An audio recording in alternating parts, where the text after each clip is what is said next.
Sorry, I felt Yeah, like you know, I you should do never, something. you never know when you're live, Michael. But we are live now, and listen, we got to get right into it, Michael. It's a very Yes. special episode. This is no normal Backstop Banter, as you can tell by the title as well. We got a nice little special guest along with us, and Michael, I will let you do a brief introduction before we bring our guest in, because listen, this is your dream come true. You know what? I've said earlier that I wasn't going to geek out. I'm just going to try to stay mellow with this and just kind of act like I'm supposed to do this. But I'm so happy and excited about this. As you guys all know, I'm a big Reds fan here in Kentucky at the South Part. Try to drive about 5 hours or so every so often to catch a couple Reds game in the season. But with us right now, we actually have a person that I had on my fantasy team for a little while this year.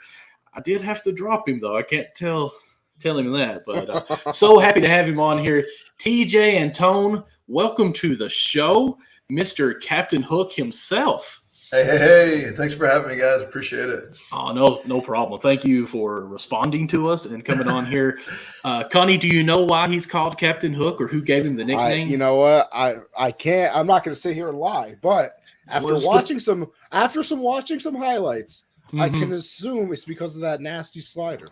Well, that would be correct, or a curve. Curveball. I mean, curve, slide. Listen, you know, I'm not very bright. Tomatoes, right? When it comes to a curve and the slider, what is the difference? That's awesome. Yeah, it's because of the curveball, you know? Yes, sir. And, of course, it was the pitching ninja that gave him the nickname. And, of course, you know, Captain Hook.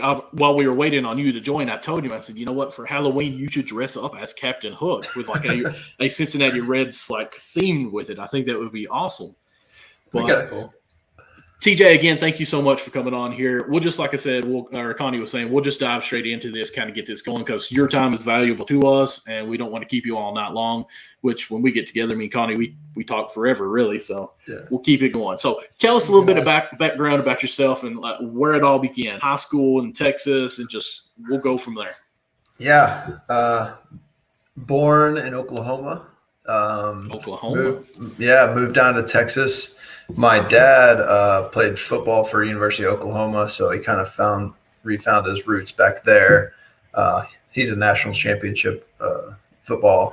He has a ring. It's pretty cool. In 1975 Sooners. So, you know, played baseball growing up. Started when I was 3. Dad put me in a 4-year-old league. You know, at 3, of course. Challenged me right off the bat. I was always like a bigger kid, like size-wise, but the skill definitely didn't come around until maybe like right before high school. I started like figuring it out and you know, getting better. So grew up in Texas, went to TCU out of high school, went there for 1 year. I decided to transfer, get some more playing time. So because I wanted to be a starter. Went to Weatherford College. It's just like 30 minutes outside of Fort Worth, which is where TCU is. I met my beautiful wife there at TCU. And so, you know, we went to Weatherford, ended up getting drafted by the Reds in the 5th round. Red system got drafted in 2014. First Tommy John in 2017. Did pretty well in the minor leagues, you know, did well. Thought I had everything going. It was going to be a AA starter with Castillo and Malley. I can drop those names on here now because they're in the big leagues and they're established people. But yeah, so I was like, it was going to be me, Malley, and Castillo, and 2 other guys that were going to be the starting rotation in AA. And then during spring training, just elbow was bothering me, and it wasn't like one pitch. It was just like couldn't get over some soreness. And then had MRI, found out it was like partial tore UCL. Set out that whole season. Came back in 18, went back to high A, which I thought I was going to AA, but I ended up going back to high A, which I really needed. I needed to like kind of get my feet back underneath me and get used to pitching again. Did well there. The next year in 2019, I went to AA, AAA halfway through the year. Didn't do well at all in AAA. It was a big learning curve, but I learned. I feel like that's kind of like now that I'm in the big leagues and seeing the guys who kind of make it and stick, it's the guys that I see that are making adjustments and that learn from their mistakes really fast. So I think that's a huge just being able to be adjustable, like having adjustability in your game plan. And so that's kind of like my approach. I went to AAA and had a lot of failure and just was like, all right, back to the drawing board. Like, how can I get guys out? How can I move better? How can I throw harder? How can I do everything? And I came back in 2020. I was throwing a little bit harder. COVID happened, got a unique opportunity to pitch in the partial year, and went up, had immediate success, and kind of just stuck from there. Went to this past offseason with a starting opportunity, a little banged up in spring training, tweaked my groin. So I ended up going to the bullpen, which I was fine with. A lot of fun out there too. And then just, battling the soreness train for a while. Came back from that, strained my flexor, came back from that, tore my UCL in the first outing. It was just, it was just a, injury train for me this year. So, I'll get right and I'll be back in 2023. That's kind of my game plan. 2023. Okay. You already got some fans in here. Yes. For the speedy recovery, need you back, stay motivated. So the Reds fans are showing out for you. Appreciate it. And I'm trying my best not to go that way on the fan route. But yeah, I definitely, when you got hurt and Winker got hurt, the Reds, we fell off the map really. Like we're struggling right now. I'm a big Reds fan and always will be, but we're hurting right now. Like we've been punched in the mouth and we're down. But let's hopefully we can carry this in. But TJ, we talked earlier about how ADHD I am anyways and hearing all these injuries. And I've got to go here with this. Sure. Guys, if you go to rxhemp.com and use promo code rxhemp/USN, you can get 10% off your total purchase, and it's the CBD cream. If you've got Tommy John surgery and all this stuff that's going on, use that promo code, and you can save some money with that. Again, I'm so ADHD, it just popped in my head like that. But I want to say shout out to Britt real quick because that is my nephew, and he texted me and said, "Man, can you please tell TJ I said hi? It's your nephew." I'm like, "What's up, buddy? How are you?" Man. Yeah. Well, you mentioned it going back to high school, and I have to bring it up because I didn't know it until I did a little research. You were teammates with Mr. Noah Syndergaard. Obviously, I've got to see him play a little bit, being in the New York market and everything like that. Yeah, There's got to be some stories. And I need to hear some. Yeah, man. No, he was two grades older than me, but only like 1 year older than me. So whenever I was playing like select ball coming up, like we were like 12, 13, he actually where his birthday fell, like he was able to play, like his age group ended up being down compared to his grade level. And then I played up a level. So we actually played against each other quite a bit growing up. He always threw bowling balls, like absolute cheddar. So it was like, oh my gosh, this guy just throws so hard. And then, we got to high school and like he was, you've heard the story, but he was a little nerdy, like wore glasses, like kind of chubby, threw the ball well. But he would. So he wouldn't say he was Thor yet. Oh no. No. Like even in high school, he was, he would strike a guy out and then walk a guy and get kind of pissed off. And it's just like very emotional on the mound. And then he was still growing into his body. He was, junior in high school. And then between his junior and senior year, he went from like 6'2", like 180 to like his puberty, just all that testosterone just went for him. And he's like 6'4", like 220 and like absolutely built. And we're like, bro, what did you do all summer? And I remember he had said like he did like P90X. That was when P90X was a thing. And so of course, like I went and bought P90X. I was doing it right after that. And so maybe the P90X worked. We both ended up making it to the league. So it was cool. I tried P90X. I got to about like P5 and I called it quits. I was done after that. So it definitely didn't work for me. Michael, I'm proud of you for just even buying it. I didn't. It was a bootleg copy. Come on, man. We burnt DVDs and CDs back in the day. Come on. But that's great. Back in high school, I absolutely love baseball, but I love basketball probably the most. This is what I was best at. Actually, everyone always told me I was better at baseball, but I love basketball more. Yeah. Could there possibly been another route that you went that if you look back, I would have rather stayed focused on this? I mean, obviously, I'm glad that you picked baseball, but is there another passion that you had growing up? Golf, tennis? So anything with my dad playing football, and being in Texas, like you pretty much, if you have any size on you, you pretty much have to play football. Right. So I played football. I was defensive end. I was okay. I wasn't like outrageous great or anything. Right. One of my buddies who also played baseball was a wide receiver, and there was during practice one day there was a play that went out to the right, and the play like rolled up on him. Hi, honey. That's my wife. Oh, thank you. I love you so much.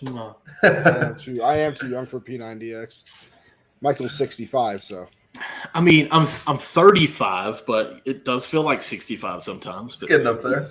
That's right. I mean, it happens. Gray hairs, all that. That's all my Lawsons are coming in. This is my brother. He's a little jealous right now. Me and Mark, he actually got me. I'll backstory real quick here about why we love the Reds. Of course, it's our home team, but my dad, he always would watch the Reds growing up. Johnny Bench, the Pete Rose, and all that stuff. And we would always try to go. Our family lives in Ohio, actually from here in Harlan, Kentucky. If you ever watch Justified, that's where we're at. But a lot of them back when they were young moved to Ohio because that's where all the work was back then. And so we always would go there for trying to think family reunions, and on the way up we'd always stop in Cincinnati and watch some games. Most of the times we were probably a little bit farther in the Dayton, probably where the Dayton Dragons. Did you play for the Dayton? Yeah. Okay. So we were just probably an hour away from there, and we'd always stop by and watch the Reds and then come on home. So we'd always watch the Reds even at home, and it was always on. So it's like a family thing. So Mark, my brother, he got into loving them as well. And we would always go up, and he would make it so miserable because we go 2 hours before the games. We'd get there for batting practice. Actually, we'd get there as you guys are coming into the stadium trying to get autographs. Here we are, like teenage, and he's in his 20s, like, yeah, come on, sign this for me. It felt so weird because I was at that weird age where it's like I'm too cool to be doing this, but yet I'm young enough for like I want this no matter what. Yeah. And then afterwards, like, okay, it's a 4-hour ball game. We're finally done. We get to go home, and Dad's like, I'm tired of waiting here. Let's go.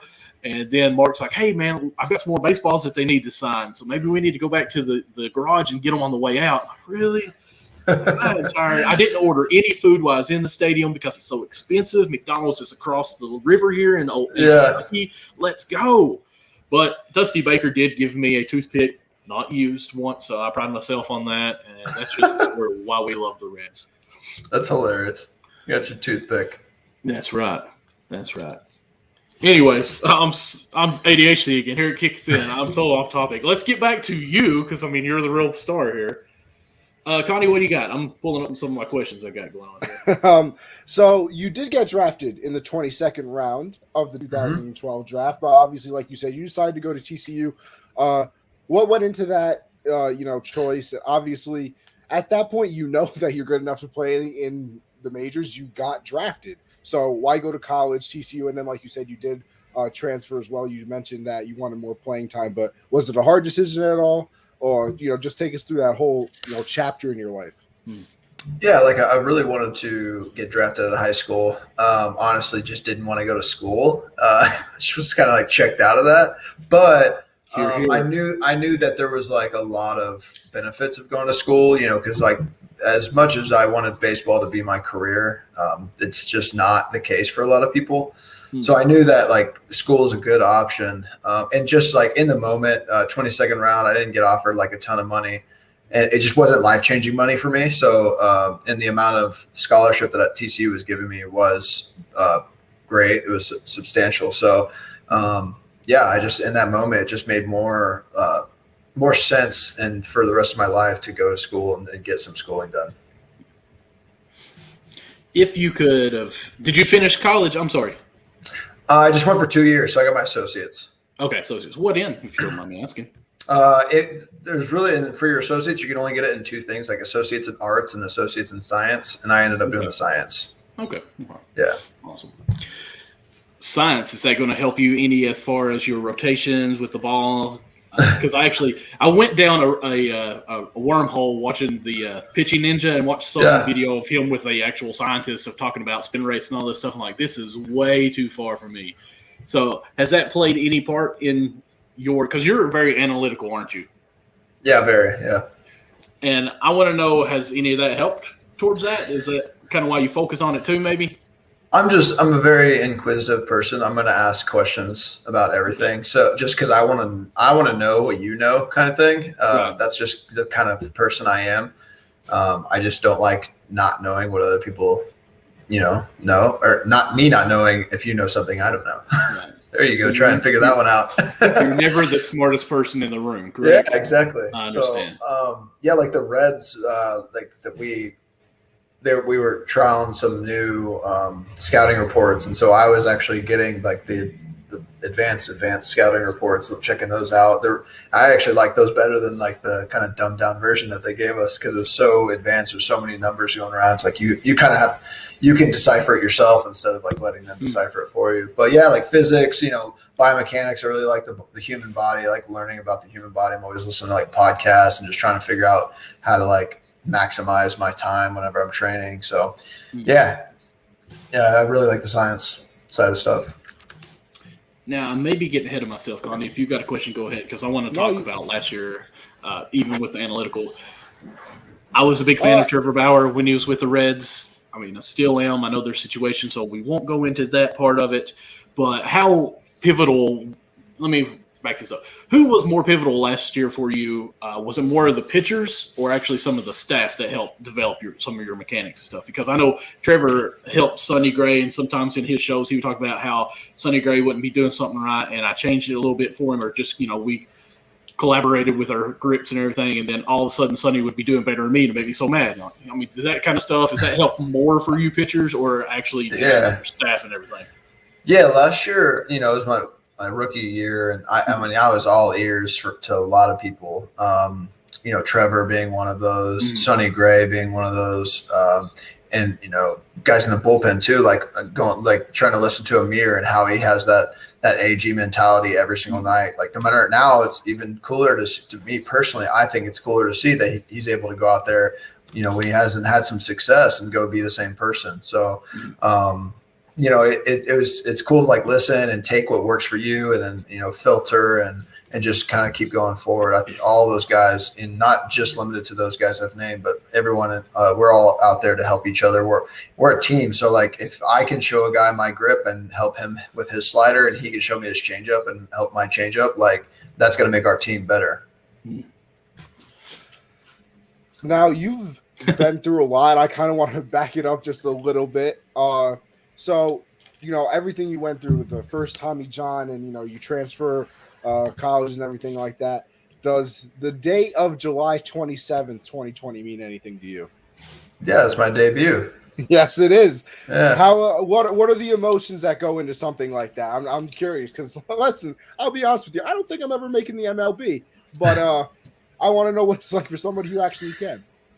Yeah, so like I said, it was like COVID year. So we were at Prasco, which was our backup site. It was like our alternate site is what they called it.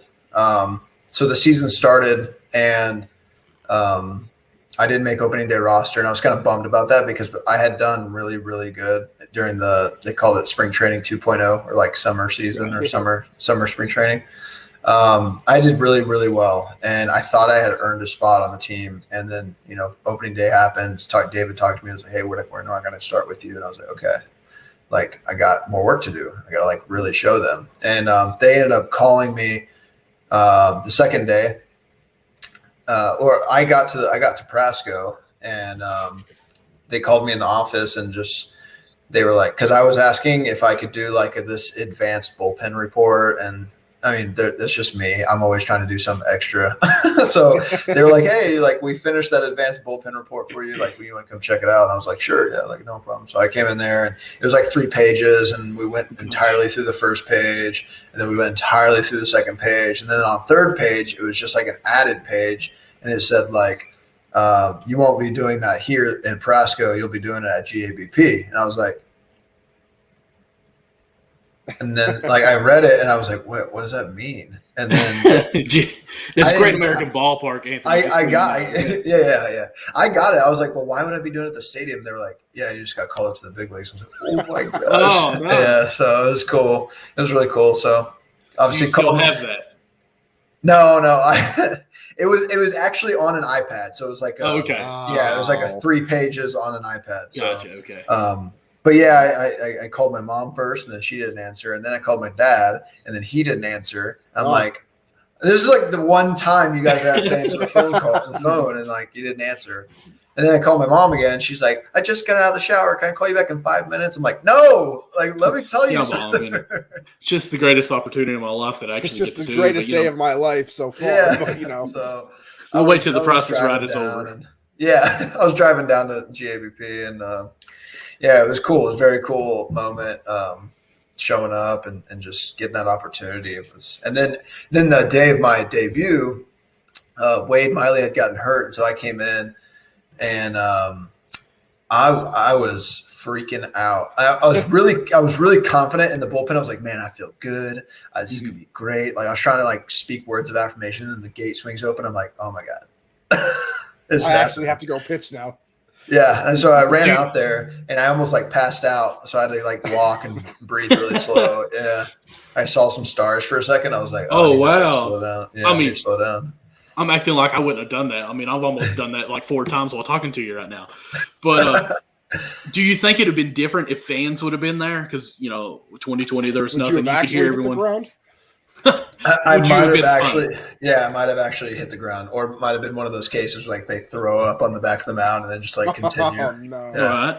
Right. Understand. Now, obviously, I wasn't even going to go into this, but talking about 2020 and hearing even me saying that there's no fans makes me think of one of your interviews that you had last year with I think it was after a Cubs game, who I cannot stand. And one of my favorite lines was at the very end of that clip on YouTube, and it just cuts right off after it. But, we talked about the chirping that the Cubs do, and you can hear something about a grunt, I think it was, that you were doing that they were mimicking back at you. But my favorite thing, Connie, that he said at the end was, there's like, one of the person's asking the question, one of the media people is like, do you hear them chirping more than anyone? Because we do. Like he basically was calling out, hey, we hear the Cubs running their mouths constantly. Sorry, Garrett, if you're watching this, but it's true.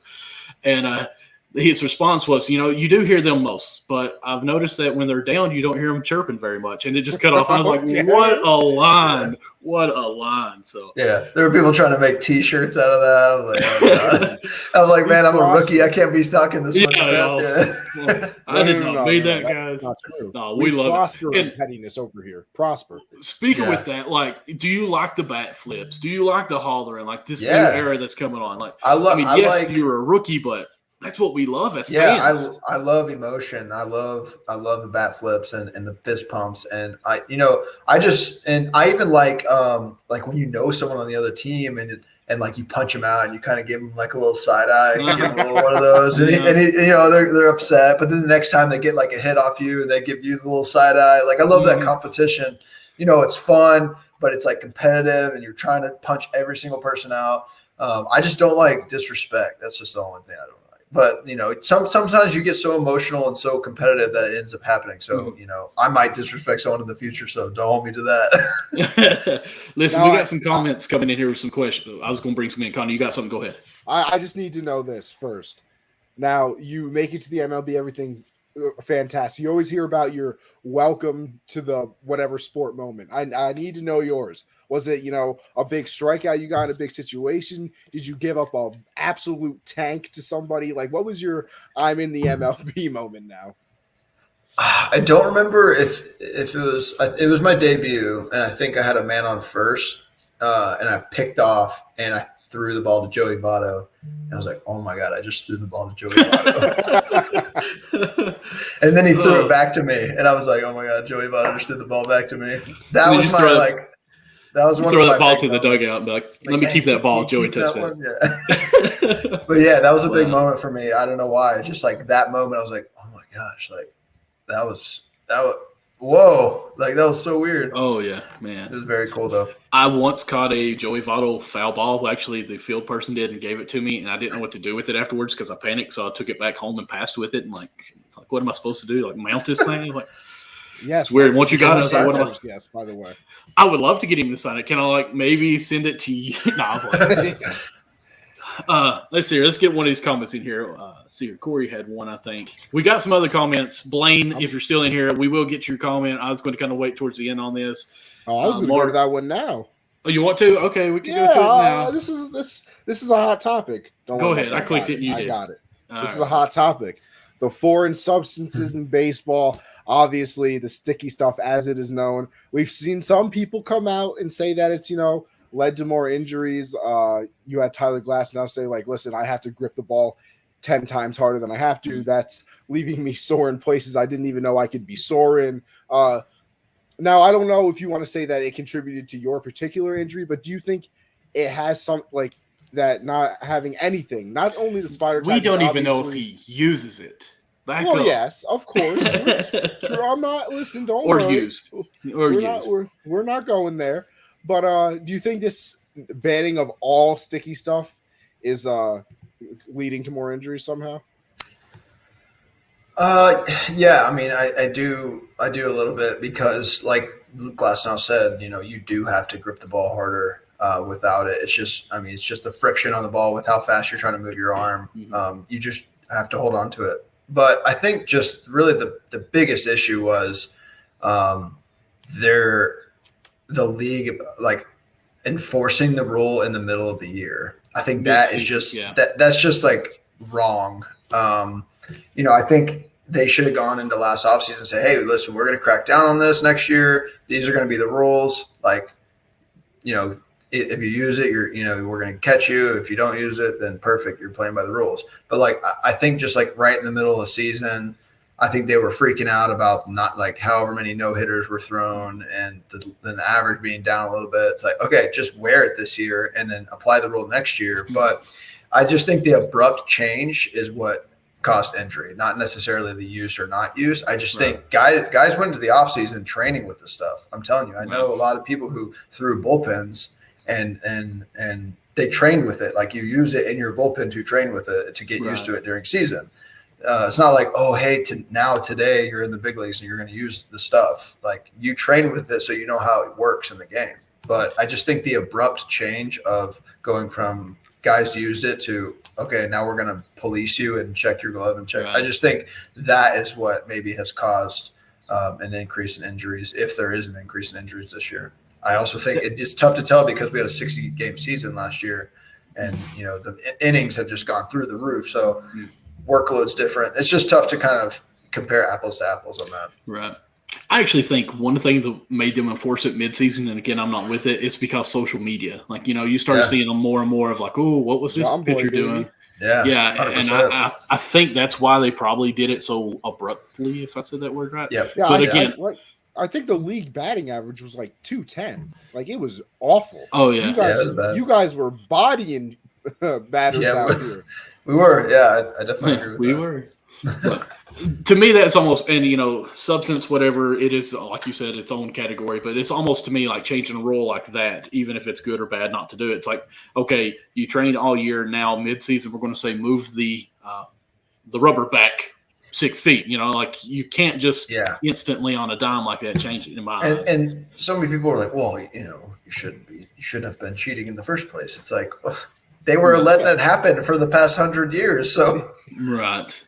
And see, that's the thing too that annoys me with it the most is that I can understand taking the spider tack out because I feel like for me, and you looked around baseball stuff, that kind of led to like a whole new like domination for pitchers. Mm-hmm. And of course, everybody likes offense, but I mean, come on, we've been seeing people use the rosin in sunscreen since sunscreen was invented. Like of all sticky substances, like to your point, I think that the way they handled it was bad because, like you said, if you're having bullpens in the offseason and the first half of the season you're allowed to do something, and then all of a sudden you're like, no, never mind. Like, how is that not going to affect you in some way? It's not even possible for it not to. Yeah, unless you don't use it. That's the only way it doesn't affect you. This is true. I mean, let's be honest. You don't answer, but let's be honest. Everyone that pitches has used some form of help. Let's just say that. Yeah, I would say like over 50% used to use it. Yeah, used to use it. All right. Here's a good question, I think. And again, it's from a brother. What kind of pregame rituals do you have? Yeah, you baseball players are freaks, man. Oh, yeah. I have some it's not crazy weird. I like to more than likely it is. No, I just like to drink beet juice. It's a blood oxidator, so it helps like it's an NO2 and for your blood, so it just helps boost oxygen in your blood. I take that with a baby aspirin, so it like it's just like a little weird. Like I did it one time, and then I hit 99, and I was like, I'm doing this every time. Every time. So like, who's your favorite character on The Office then? Dwight. Of course, Terrible the beat farm. Awful show, by the way. I mean, that has nothing to do with the beats. I just love Dwight. I think he's hilarious. Okay, all right. But yeah, like beats. Yeah, that's like the weirdest thing I do. Do you have anything in game, not pre-game? Like you got to take 3 steps before you start jogging, or anything weird like that? I do this little like skip thing before I get to the dirt when I'm walking in, but usually it probably skips to commercial, so you guys don't get to see that. So it's more like a in-fan experience. Gotcha. Kind of do a small little like I don't want to say I do a Conor McGregor at all, but like you got to have a little swag when you're walking in. Like got to have some confidence.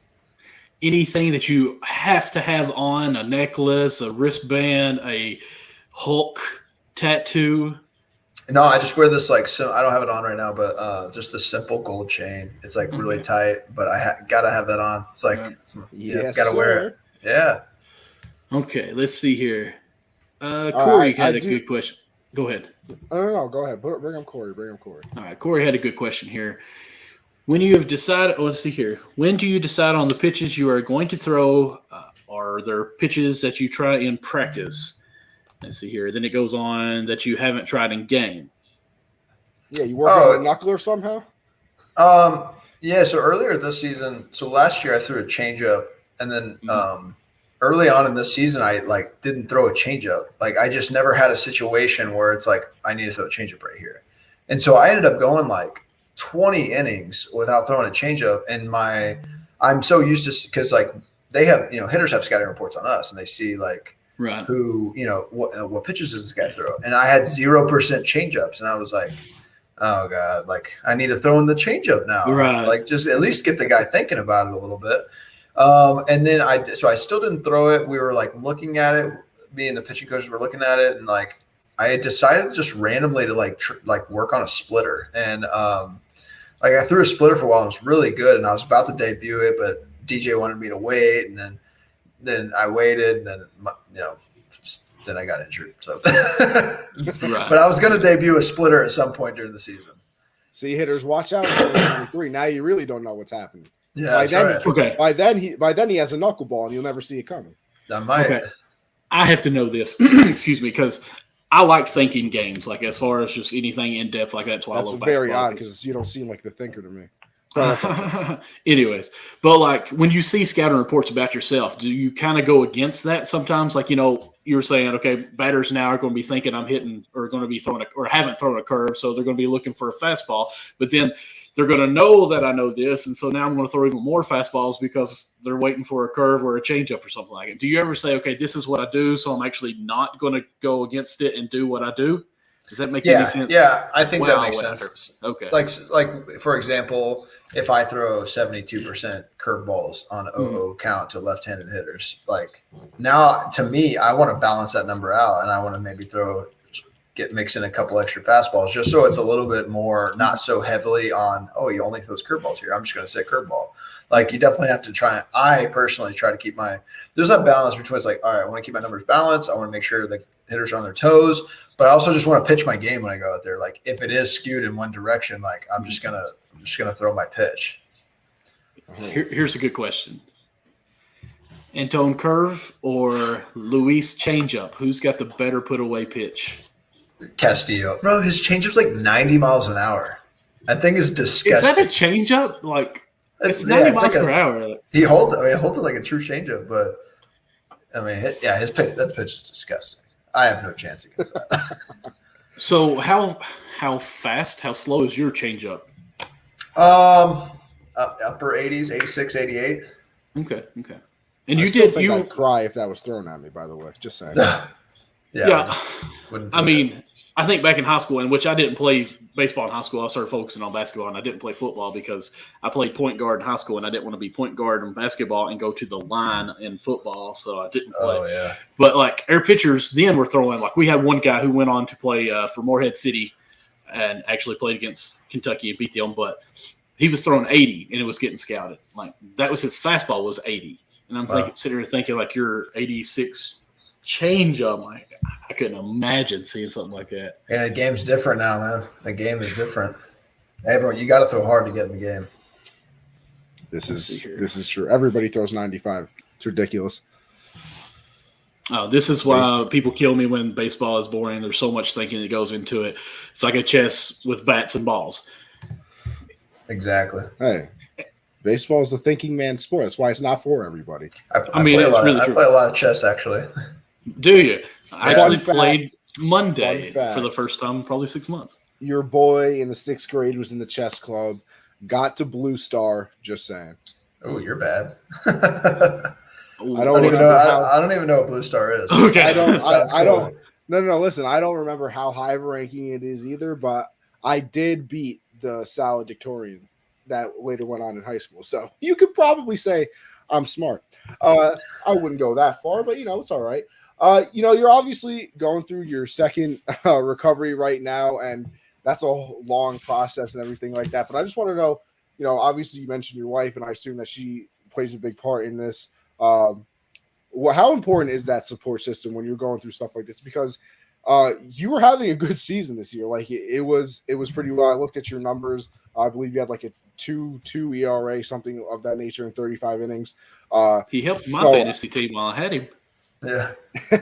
So how important is the support system during all of this? Yeah, I mean, just insanely important. I mean, right after surgery, I wasn't able to like cook for myself or like drive anywhere really, just because I'm like one arm. It's just a little more dangerous. So just having her here to help me, I mean, I can't thank her enough. So, but yeah, it's very important.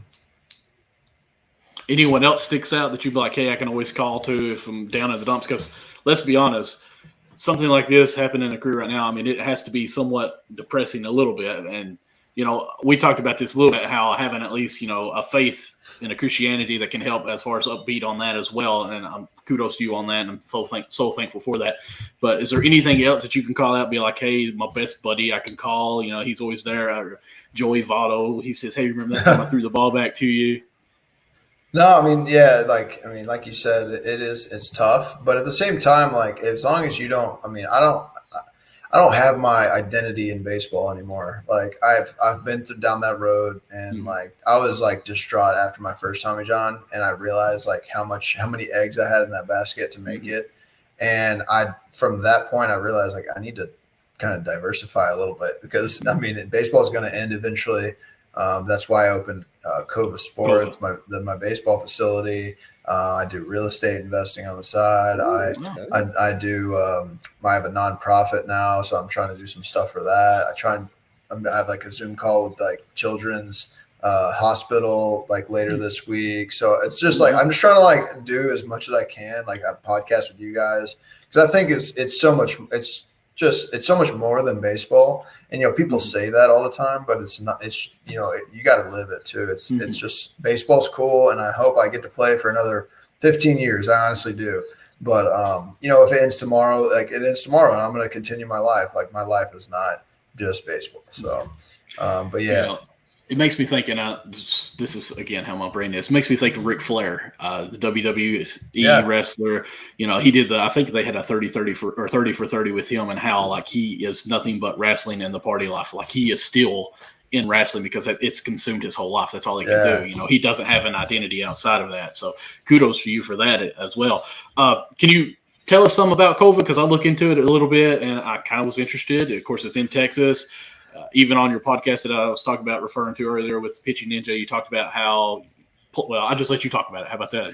Yeah, so like kind of the way it started, like in the offseason, we don't get paid in the minor leagues or the major leagues. We just don't get paid in the offseason. So I just did lessons to start out, like lessons with kids. And I just didn't like charging parents $70 for an hour of lesson. I had to do it because I had to make money, but I didn't like it because I just didn't feel like the kid like there's I knew so much the kid gets so much more out of it if I structured it different.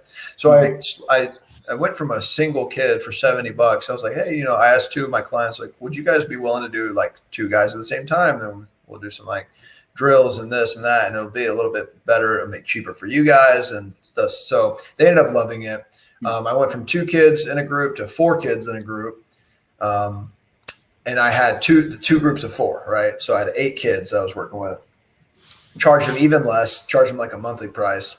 I was just like, hey, group of 4, like I'm going to show them drills. We'll work on stuff, have a throwing program. We'll still get off the mound. We'll still get tons of pitching, but it's just going to be a little bit more like it'll be cheaper for you guys. It'll be better for you guys. It's a little community. Kids are together. They're having fun. Mm-hmm. So they ended up loving it. All the kids made, awesome gains. They made like 5-mile-an-hour gains in that off season. Oh, wow. So I was like, wow, this is really working. So actually that was 2019 when I had the 8 kids. So I went to spring training 2020. We got sent back home because of COVID. So I went back home, no income. I was like, okay, well, what do I do? Luckily the place that I trained out of was like way out in the country. So like they didn't like really abide by COVID rules. Don't shoot me for that. But yeah. So all the kids' schools got shut down. And so their seasons got shut down.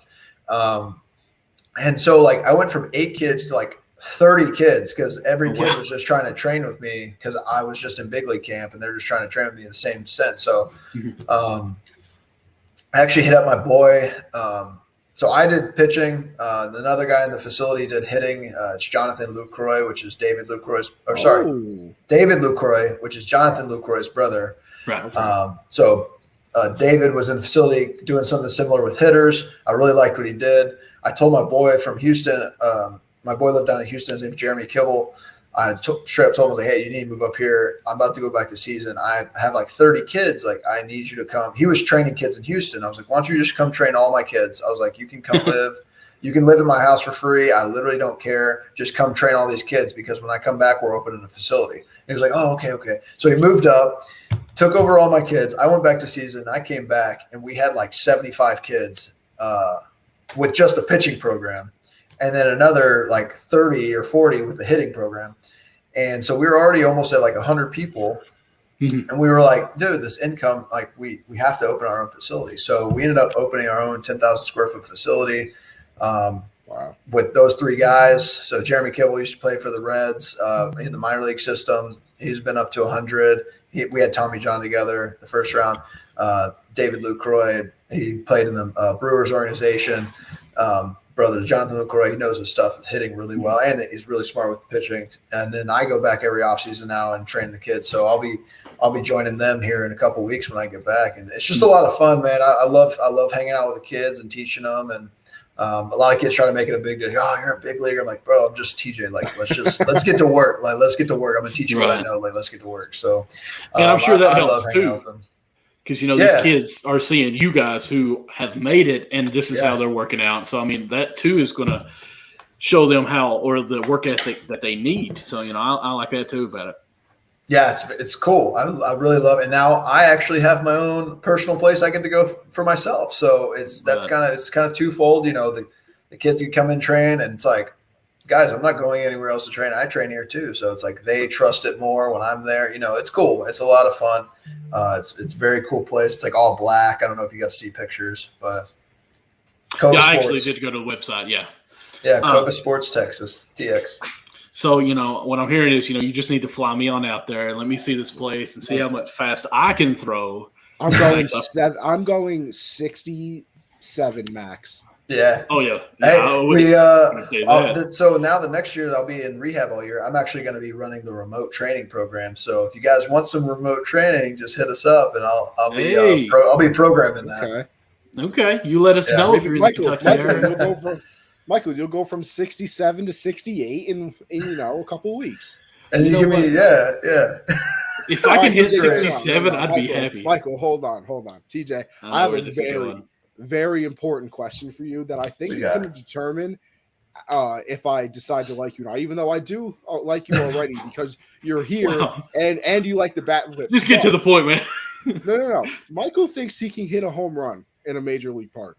I said a minor league with a metal bat. Doesn't matter. All right, either way. Minor league with a metal bat. I've never seen you swing, so I just don't know. I don't know. I've got some weight to get behind it. I think I could. BP, lob it up there to me. Let me just destroy it. When's the last time you swung a bat? Like a real bat or like a stick at a bumblebee at my house here? I mean, I do that all the time. No, a bat at a ball. A bat at a ball would probably see your 35, carry the one. Does like batting practice on vacation count? Yeah. No, Michael. Okay. Sure, I would say 6 years ago. Oh yeah, you don't have a shot. Thank you. That's all I needed in my life. That's all I needed. Wow, even my brother says this. I mean, come on, man. Show some support. No, it's okay. No, I understand. 0%. And Michael, when you fail at that, I want my money. Well, what was the bet? $100 for you if I did it. $1 for you if I couldn't. Wait, from me and I don't care. I want my $1. We got to set that up though. See, we've got a buddy that actually played for the Lexington Legends last year during COVID. Oh yeah. And he's actually from Kentucky, Pippa Passes, if you've ever heard of it. I'm sure you haven't. But he was going to actually try to get us there and let me actually take a BP practice and see what I could do. But he actually had some different things come up. He played for Puerto Rico for a couple of days, really, and then actually Billings, Montana signed him for a minor league deal. So. Oh, cool. Yeah. Yeah, I've been up Mountain. I played for Billings too. That's a cool spot. Oh, really? Awesome. The Mustangs, right? Yep, Billings and Mustangs. Cool. Like I don't have you making it to the outfield grass, by the way. I'm just throwing that out there.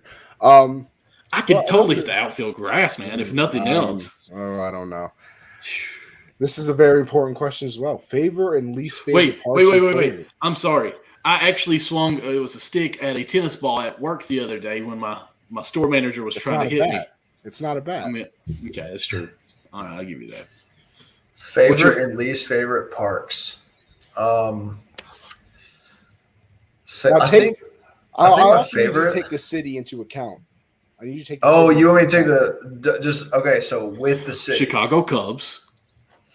Wrigley's a cool spot. I'm not gonna lie. Okay. Loud. You know what the best feeling is in the world is shutting that crowd up. Shutting them up. Mm-hmm. Yeah, shutting that crowd up. That's a really good feeling. Wrigley's top 3. I'll just because there's so much history there. Like Sammy Sosa played there. Like, are you kidding me? Sammy Sosa ran out there with a flag. So saw that replay the other day for 9/11. Favorite park though, I'm gonna have to go with Dodger Stadium. Just because I got my first major league win there. They had just won the World Series last year, and then I got my first major league win against pretty much the same team. So it was a big deal for me, and it was just like a cool atmosphere, very loud. It was really cool. I like this comment here from Blaine. Do the players also make sure to check on their loved ones every time Castellanos sends a drive to the deep left? I'm sure they do. There's nobody that hits home runs at worse times than Mr. Nick over there. But, we're not even going to get into that one. Let's bring in Perry's comment here. He's got a good buddy actually pitches for Daytona right now. New there. Hope he's up. Okay, I'm sorry. Oh, yeah. Yes. He actually came on the show with us. Yep, he's a good host, a good special guest there too. Let's see here. I'm looking through all these comments. I think I've got every one of them, didn't I?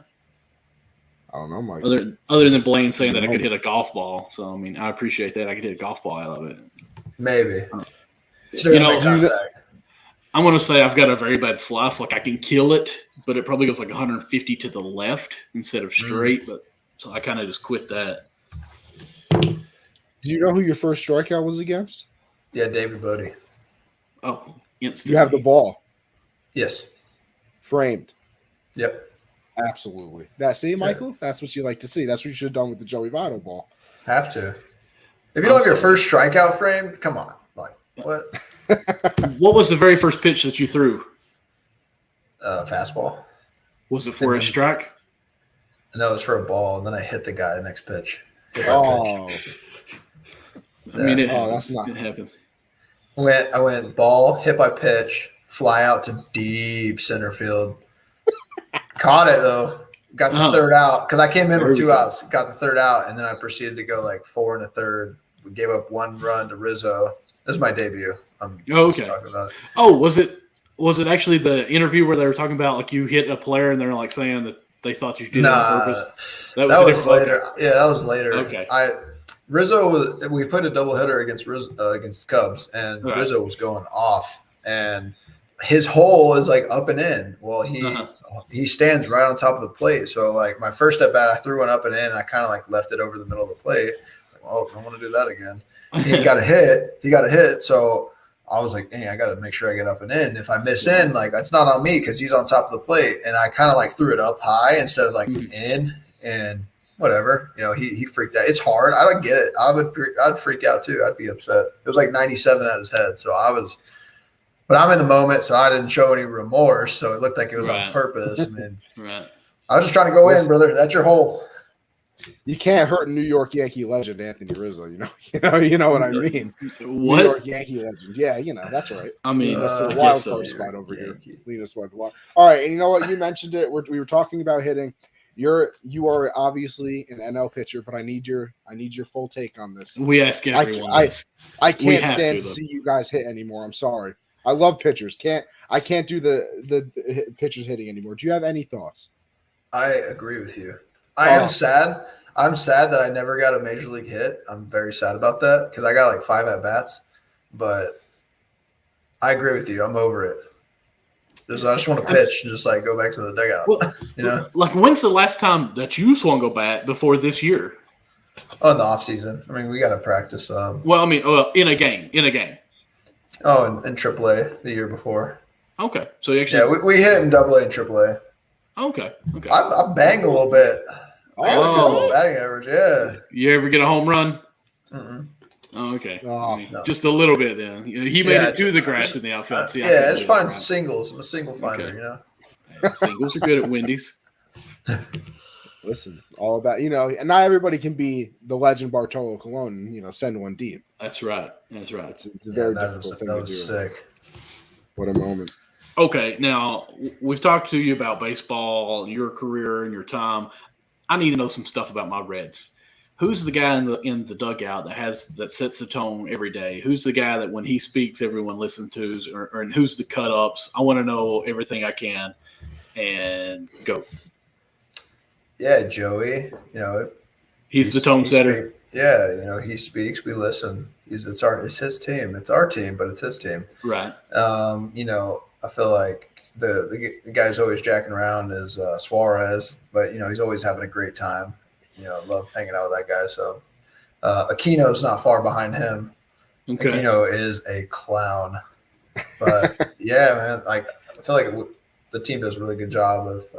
I think Tucker's a really good bar setter too. Like he's in there. He's up there with Joey. And another one is actually Sonny Gray. He speaks a lot. And that's good. He's a good leader. Glad that the Yankees gave up on him. Thank you, Connor. Yeah, I am too. By the way, don't worry. Do we have a team prankster? Probably Amir, but there's not a ton of pranks going around. But Amir's always messing with someone. Okay. I'm always going at Amir, and then Amir probably usually gets me back. Gotcha. Is there an ongoing thing that you all do that nobody knows about, that we could know about? Like, is there something, you've got the panda head. Like, is there anything you guys do that's like? Yeah, we got a gong that we hit. We win, like big gong. Okay. Big gong. Yeah. Okay. Rookie's got to carry that on the road trips. So. Okay. All right. That's all I can tell you. Why a gong? But again, it's baseball. It doesn't really have to have a why. The MVP of the game gets to smack the gong. Okay. Have you gotten Nick Castellanos hit 12 homers today. Bang! Have you gotten that honor yet? Yes, on my first Major League win. First double? Okay, yep. Good. Yeah, it was pretty cool. In LA. How big is this gong? It's huge. 36 inches. 36 inches. Huge. It's huge. It's huge. Yeah. His hands know exactly how far it is because many times he had to pack it as a rookie. Yeah, just put it on my back like a shield. I'm glad you said Shield. In my head, I was thinking a Ninja Turtle, but again, I'm ADHD. Ninja Turtle, yeah. I was thinking Captain America. Like Yeah, big shield on his back. Captain Yeah, America. There we go. This is maybe a Spartan. Spartan, yeah, 300. Okay, I want to know now that we're saying all this. What's the gong look like? Is it just like a normal one, or is it like got a Cincinnati C on it? It's just not painted up. I think they did put a sticker of India on the front of it, like right on the front. Okay. But he's the truth, man. Woo. Oh, love that. I saw your retweet for Rookie of the Year. Oh man, if he doesn't win, I'm gonna be pissed. I mean, he has no one even competing with him in the NL. He was a gem for us this year, that's for sure. Yeah. Listen, we're already up to 55 minutes. You told us 20 to 30 minutes. Like I said, cool. When we like to talk, we can get it talking and going here. I mean, we're talking baseball. I just kept talking out. and hoping it wasn't going to end at some point. So it went a lot longer than I thought. Yeah, so we 100% appreciate your time. Connie, do you have anything else that there's a question you're dying to ask? No, I think I'm all good. Okay. TJ, don't let this be the last time. We want you back awesome. on here. Yeah. No, I appreciate you guys. I really do. Maybe we could get you while you're down in Texas, actually in your center, and kind of see what's going on there and what all you do, and make that connection going on farther than this. For sure. Even probably a baseball for some reason. Like I've been sitting here fiddling with it. Like this is so awesome. Michael wants to be a pitcher so bad. I don't. I'm left-handed. When I played baseball, it was like Little League. You know, when you're an all-star, if you can just hit the ball. You're left-handed. You're supposed to be. I'm a left-handed. I had to pitch every time, and I hated pitching. Like I would sit there and stare at the glove and try to aim it, and you're not supposed to aim, but that's what I would always do. It's like, oh, you got a natural curve. You got a pitch. Go on. Let's go. I'm like, just put me back on first base where I've not had an error this year. Let's go. That. That's funny. Cool, mate. Well, I appreciate you guys having me on again. It's been fun. Anything you want to shout out, go follow, go do this, your nonprofit you got going on? Yeah, if you guys want to donate, it's TJAntoneFoundation.com. Would love that. It would help us a lot. We help kids that just can't afford baseball. If it's like they want to play baseball but they can't afford the team fees of their select ball or training fees or whatever it may be, we just try and help. Equipment, gloves, like we help in any way we can. So TJAntoneFoundation.com. Awesome. Sounds good. Connie, you got anything? No, Michael, what you got for everybody before we go then? Honestly, I don't even want to go anything off on myself of my other shows that I got going on. I think we're just good with this one. I am in awe. I didn't geek out at all. I kept it together. I'm proud of myself. Let's go. Yeah, TJ, I was scared that at some point Michael was going to disappear from the screen due to heart problems because you should see the text messages leading up to this. Nervous. Not even kidding. It's an actual red player, and it was just out of control. But I was very professional. Right? Michael. I'm proud of you. I'm proud. If nobody else tells you, I am. If I had a gong right now, I'd hit it for being the MVP. Smack it. You're the MVP. All right, but I think that'll do it for this episode. TJ, like Michael said, and I'll say continuously, thank you so much for taking time out of your schedule. Obviously, I hope everything goes well with the rehab. I know Michael especially wants everything to go well with that rehab, and I wish you all the best of luck. Unless you're playing the Yankees, because then, I can't root for you, my brother. I'm sorry. It's all good. I feel that. It's all good. Thank you. We do have T-shirts that we sell on our stuff that we got going on, but I want to reach out to you, TJ. If you would like one, if you'll send me your address that I can send it to, would love to send you one. Just cool. So you can appreciate it. Sound good? Yeah, thank you. All right. Go ahead, Connie. We will see everybody next week, 10 Eastern, same time. Me and Michael talk everything about the wild card, I assume, next week and everything. But who cares about that right now? But like we said, TJ, thank you so much, and we will see you guys next week.